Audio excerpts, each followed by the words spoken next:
आजको यस यात्रा लन्डनबाट एडिनबर्गसम्मको हुनेछ। म र दीपिका तपाईहरुको साथमा रहनेछ। I'm going to give you a quick tour हैन। यो यहाँको एकदमै सानो ट्रेन स्टेसन हो। यो ट्रेन स्टेसन चाहिँ कहिलेको भन्दाखेरि लेनी स्टेफन्सको लभिङ मेमोरीमा 1663 मा चाहिँ इनागुरेट भएको रहेछ। 1963 मा है। प्लेटफर्म 1 प्लेटफर्म 2 माथि यसले चाहिँ ट्रेनको स्केड्युलहरु देखाइदिन्छ। वन इन्ट्रेस्टिङ थिङ यहाँ डिफिब्रिलेटर छ। यो चाहिँ एकदम लाइफ सेभिङ इक्विपमेन्ट हो। यसले के गर्छ भने just in case of stroke समय मेडिकल इमर्जेन्सीमा चाहिँ हार्टमा इलेक्ट्रिक सपोर्ट दिने गर्छ। त्यसपछि भोइस एसिस्टेन्स यहाँको यो टिकटिङ मेसिन आएर टक्क टिकट लिने। अब तर आजकल त मोबाइल एप्लिकेसनबाटै सबै कुराहरू त्यसमा क्युआर कोडहरू जेनेरेट गरेर बसेको हुन्छ। इन्ट्रान्समा टिकट गेटमा टक टक गएर चाहिँ स्क्यान गरेर छिर्न सकिन्छ। टक्क एनएफसी आफ्नो मोबाइल कार्डबाट चाहिँ ट्याप गर्दै ट्याप एन्ड गो सर्भिस हुन्छ। ल हेरौँ यस्तो एकदम सिम्पल वेमा चाहिँ वेस्ट म्यानेजमेन्टको पहलहरू भएको हुन्छ। There we go.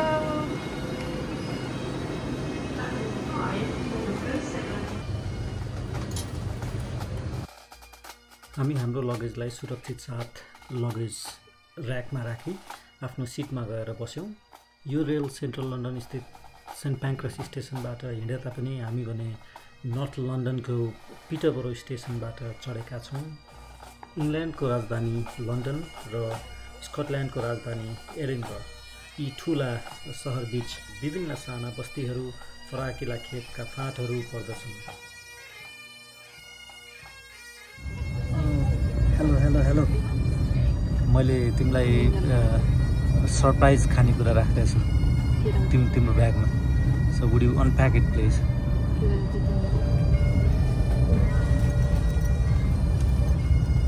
Thank you. ल हैन ल क्लोज योर आइज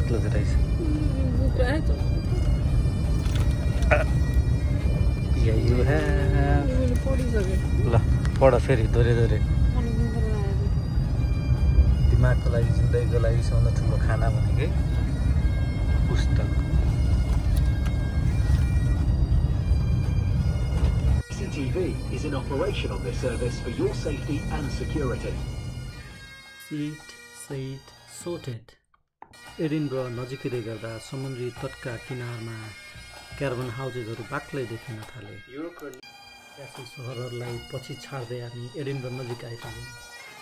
भर्खर हामी चाहिँ एडिनबर्ग वेबली स्टेसन आइपुग्यौँ र स्टेसनबाट बाहिर निस्किने बित्तिकै यति राम्रो भ्यू रहेछ। यति राम्रो यो एन्सियन्ट बिल्डिङ्सहरू छ।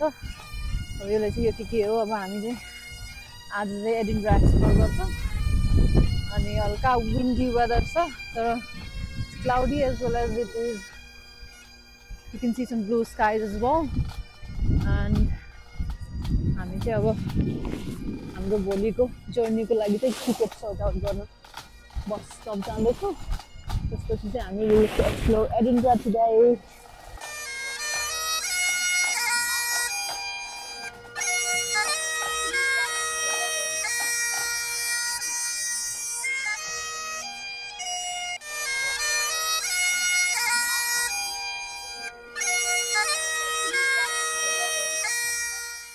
कति राम्रो फुलहरू कति दामी हाइड्रेन्जिया हैन आइभी। त्यसपछि यसलाई के भन्छ रे? यो त्यसलाई एगापान्थस यो भन्छ कि एलियम फक्स क्लब। अच्छा हाइड्रेन्जिया यहाँले हेदर्सहरु पनि रहेछ। Wow That's poppy. Hydrangea is amazing. तर यो नेचुरल हो त? हो Oh, it's a real one. See lots of beautiful hydrangeas here. कस्तो राम्रो display. Royal bank of Scotland. Wow 1727 कस्तो दामी बिल्डिङ। ज्यादा हेऱ्यो उता एन्सियन्ट र ब्युटिफुल छ। हाम्रो बुढा चोलो बोक्दै अगाडि हिँड्दै हुनुहुन्छ। यहाँ चाहिँ एउटा फेस्टिभल भइरहेको जस्तो छ। अहिले आउँछौँ हामी टिकट काटेर ब्याग राखेर अनि डुल्छौँ।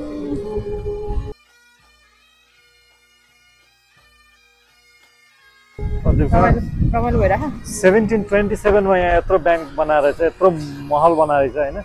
1727 मा तिम्रो हाम्रो पुर्खाले के गर्दै थिए? के गर्दै थिए मलाई चाहिँ थाहा छैन।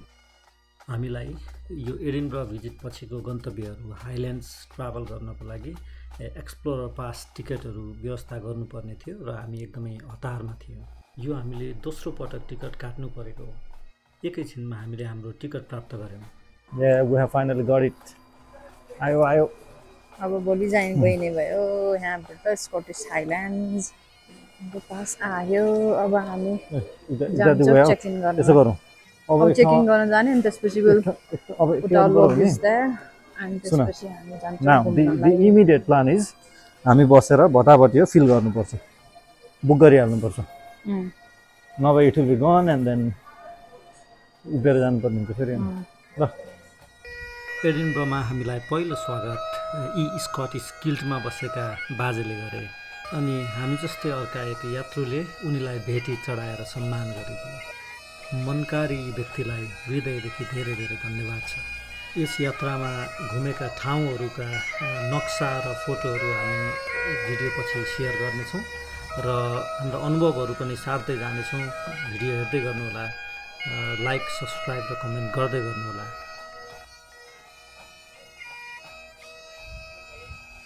हिँड्नका लागि बस र ट्रामहरू सजिलैसँग उपलब्ध भए पनि हामी पैदल अगाडि बढ्यौँ। हामी पहिले एकदमै हिस्टोरिक ओल्ड टाउन गयौँ र हामी त्यहाँ पुग्दा एकदमै रमाइलो चलिरहेको थियो। यही रमाइलोमा दीपिका पनि मिसियो। गजबको चर्तिकला प्रदर्शन हुँदैछ।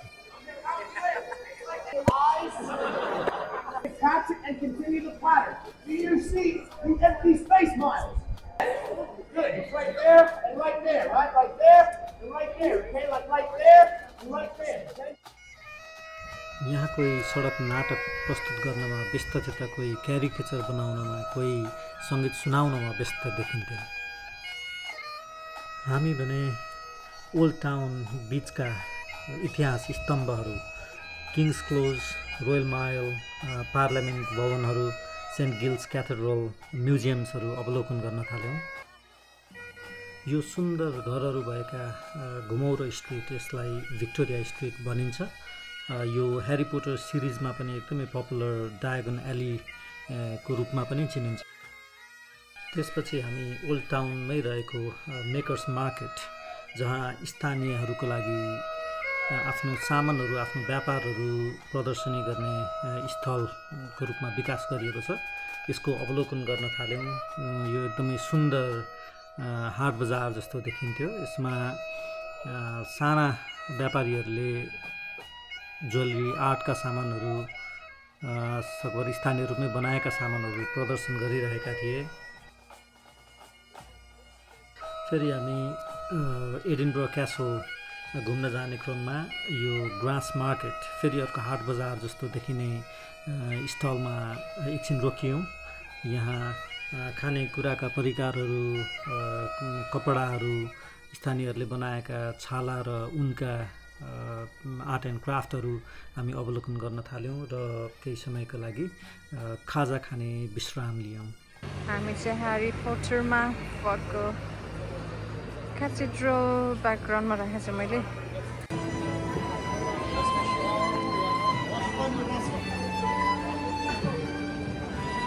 हामी चाहिँ यहाँबाट अर्को फोर्ट चाहिँ देखिरहेको छौँ। यो तलको वेभरली एडिनब्रा स्टेसन, त्यसपछि यो नेसनल मोनुमेन्ट क्यासल्सहरू, एकदम इन्ट्रेस्टिङ ल्यान्डमार्क्सहरू छ। अनि यो चाहिँ सिटी अफ एडिनब्रा काउन्सिल भइहाल्यो। हाम्रो आँखा अगाडि हामी देख्न सक्छौँ एकदमै 1000 वर्ष, 800,000 लगभग 1000 वर्ष जति पुरानो मोनुमेन्ट्सहरू। यो कति पुर्खाको मेहनत लागेको छ यसमा। हामी 5 वर्ष 10 वर्षमा चाहिँ देश, राष्ट्र सबै परिवर्तन गर्ने कुरा गर्छौँ।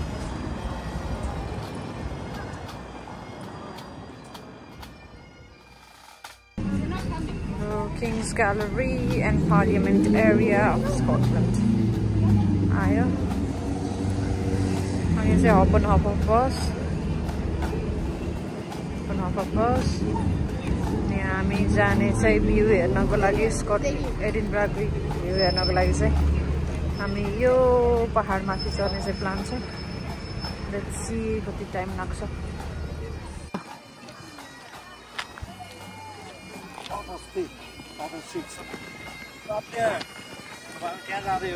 त्यो टुप्पाको डाँडामा त्यो डाँडामा जाने हो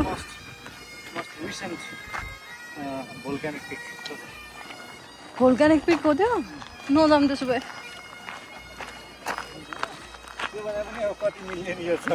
In geology and geography, a million year is nothing. हो त नेपालको यस्तै डाँडा काँडा छहरा पोखरा छ यहाँ पनि डाँडा चढ्न नछोडेको भए रामचन्द्र थापाले माथि पुगिसकेको जल्लो पुगेर आएको मान्छेलाई यो त केही पनि होइन भन्दै कुद्दै जल्लो पुगेर अगाडि अगाडि यो अथर्स सिट यो चाहिँ हामीले यहीँ एडिनब्रा आएपछि डिस्कभर गऱ्यौँ युजली मानिसहरू एडिनब्रा आएर केही क्यासल्सहरू यताउता घुमेर फर्किने गर्छन् तर अथर्स सिटसम्म पुग्न सक्यौँ भने एकदमै राम्रो भ्युजहरू देखिन्छ यहाँबाट यो धेरै टाढा पनि छैन एडिनब्रा क्यासलबाट थोरै हिँडेपछि लगभग 1.5 किलोमिटर जस्तोको यात्रा पछाडि टपमा पुग्न सकिन्छ यो एकदम हिस्टोरिकली एक्सटिङ्क्ट भोल्क्यानिक हिल हो 250 मिटर जति छ यो कम अफ इन्क्रिज द पेस के हो तिमी बेस क्याम्प 1 पुग्न सक्दैनौ कि क्या हो सकिन्छ अब त एकदम अप्ठ्यारो बाटो चढाइ गरिसक्यो अब यो चाहिँ केही होइन टुप्पो आइसक्यो ल So this is the Arthur's seat. यो चाहिँ रिसेन्ट भोल्क्यानिक एक्टिभिटी भएको पिक रे Edinburgh so Deepika is more than excited यहाँ राम्रो ओसनको भ्यू छ ब्याकग्राउन्डमा It's quite really deep in blue compared to the London sea. The north भएको भएर पनि होला sea भएको राम्रो छ अनि Edinburgh it's Edinburgh the ocean and the mountains all together. Yeah. That's all you need for nature's therapy.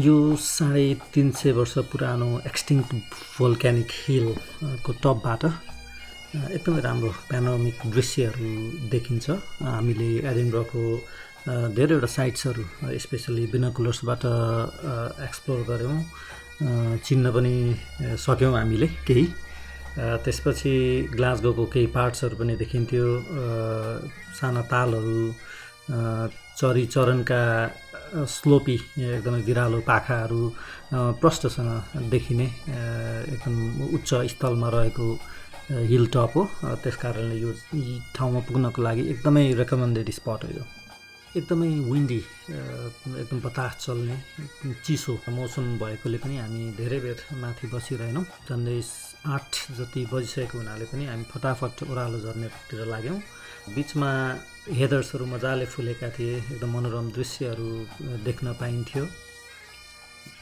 लामो दिनको रमाइलो यात्रालाई आज यहीँ बिट मार्दै हामी एडिनब्राको हाई स्ट्रिट हस्टेलमा बास बस्यौँ यसपछिको एपिसोडमा हामी तपाईहरुलाई ह्यारी पोटरको ट्रेनमा हगवाट्स लानेछौँ जोडिदै गर्नुहोला